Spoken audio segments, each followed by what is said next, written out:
So our report was driven by research questions that we believed were largely unaddressed in the current literature, namely how misinformation, disinformation, and propaganda were disseminated in Latin America by foreign state media, and then how they were in turn consumed by Latin American audiences. And so through this work, we have gained what we believe is a comparative region-wide perspective on disinformation and its impact on Latin America and the Caribbean, which we believe is actually the first of its kind by way of studies in both depth and scope. So over the course of the past 16 months, Global Americans has formed a cross-regional network to detect, monitor, and evaluate state media and the way in which foreign state media and their agents produce and spread misinformation, disinformation, and propaganda. And as Chris mentioned, we've worked with 4 local counterpart organizations, CADAL in Buenos Aires,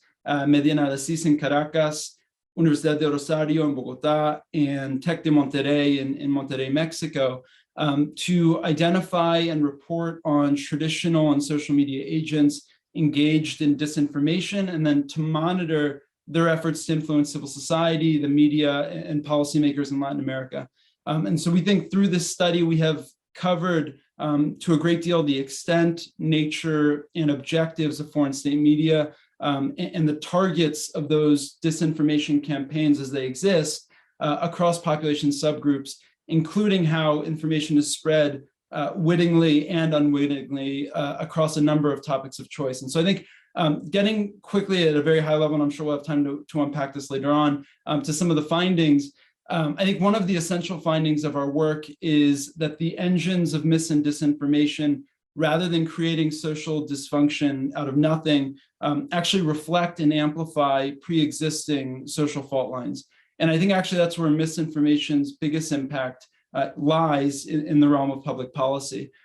Because there's no doubt we've seen a rising tide of misinformation and disinformation around the world in recent years, as Chris alluded to, particularly as internet access and social media consumption have become all the more ubiquitous. At Global Americans, we've seen it most pointedly in the context of the COVID pandemic,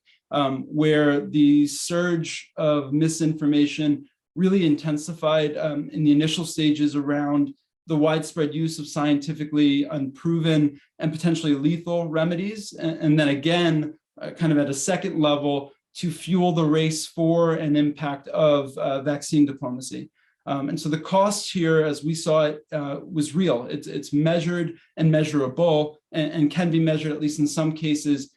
in human lives. And so